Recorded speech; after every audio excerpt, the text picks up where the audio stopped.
Welcome to This Explainer. Today, we're unraveling an absolute geopolitical thriller about how a massive, politically explosive fear, the infamous missile gap, was completely dismantled by revolutionary space technology.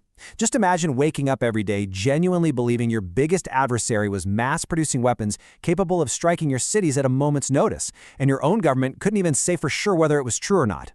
Well, today, we're looking at exactly how the United States pierced that ultimate veil of secrecy to finally uncover the truth. So let's just jump right in with a terrifying boast that had the American public, and the intelligence community for that matter, deeply panicked during the Cold War.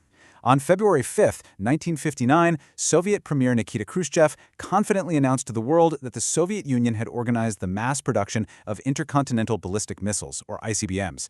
And this wasn't just some casual remark. It was a highly calculated piece of chest thumping, designed specifically to make the US believe the Soviets had a massive head start in nuclear strike capability. For a really anxious American audience, this claim struck a deep, deep chord of terror. Because honestly, the panic wasn't just based on tough talk.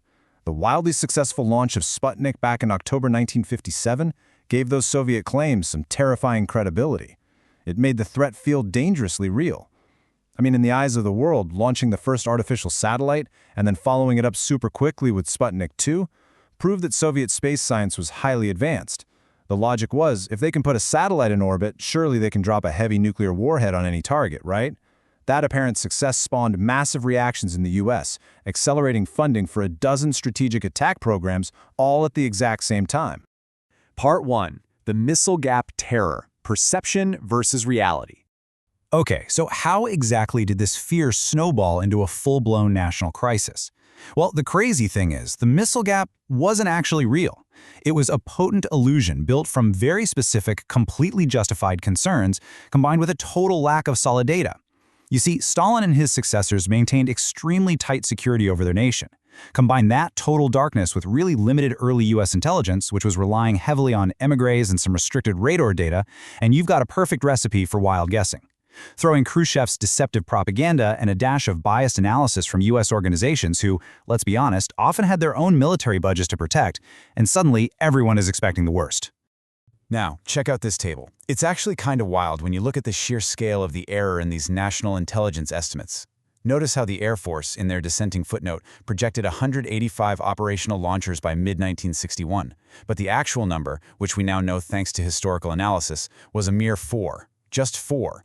And by mid-1963, they were projecting a staggering 640 launchers against an actual reality of 91. It just goes to show, when you don't have hard photographic evidence, fear and intuition completely take over the math. Which brings us to Part 2. Piercing the Iron Curtain: The Intelligence Problem. So here is the massive dilemma. How on earth does the US military figure out the truth hidden behind this extreme Soviet security barrier? Traditional spy planes like the U-2 just couldn't cover enough ground safely. Yes, the U-2 was groundbreaking, and it did manage to photograph early test sites like Cheery Tom, but its flight paths were super narrow, and flying over Soviet airspace was incredibly risky, which was tragically proven when Gary Powers was notoriously shot down. The US desperately needed a way to safely sweep the vast, massive territory of the USSR to see exactly where these supposed hundreds of missiles were hiding. And the answer? Space-based reconnaissance. Part 3. Enter the Corona satellites: Technological Wizardry. To piece together what was happening in that total darkness, the CIA and Air Force turned to what I can really only call timely technological wizardry. It took immense effort and quite a few early failures, but that persistence paid off. The president approved the CIA satellite program in February 1958, and by August 1960, the Discoverer 14, part of the highly covert Corona program, completed its very first fully successful flight. And here is a fact from our sources that is just absolutely mind-blowing. That single Corona satellite brought back more usable photography of the USSR than all 24 previous U-2 flights combined. By December, they had their first ever coverage of an ICBM site from space. Okay, but what did those early space cameras actually see?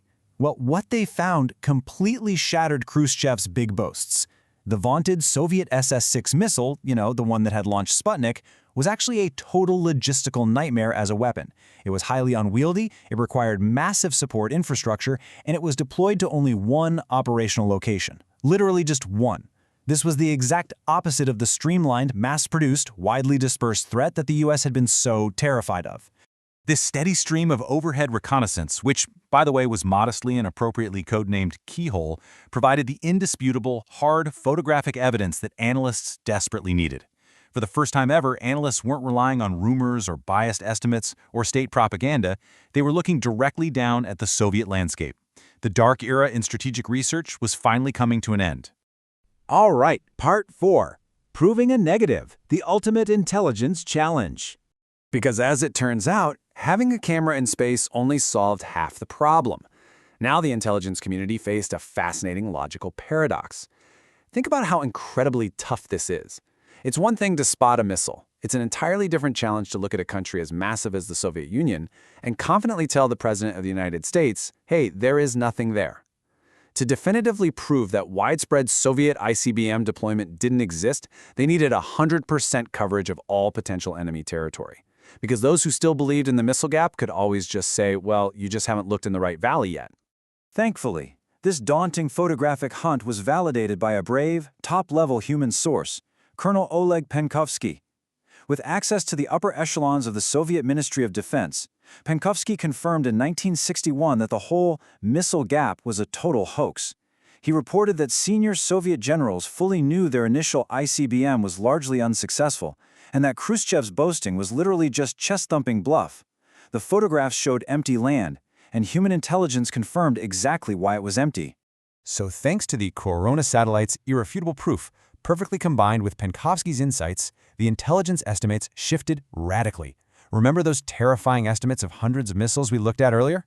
Well, by the fall of 1961, the National Intelligence Estimate drastically slashed their projections to a reality of just 10 to 25 actual launchers that could be fired against the US. The terrifying missile gap? It didn't exist. In fact, if there was a gap at all, it heavily favored the United States. It really makes you wonder, doesn't it? The missile gap was ultimately just a product of ignorance, effective adversary secrecy, and our own internal fears. But with the right lens, in this case, literally a camera in low Earth orbit, that terrifying illusion just evaporated. It really begs the question, how much clearer could our world be today with the right data? How many of today's geopolitical terrors are just waiting for their own Corona moment to finally reveal the truth? Thank you so much for joining this explainer. Keep questioning the data, and we'll catch you next time.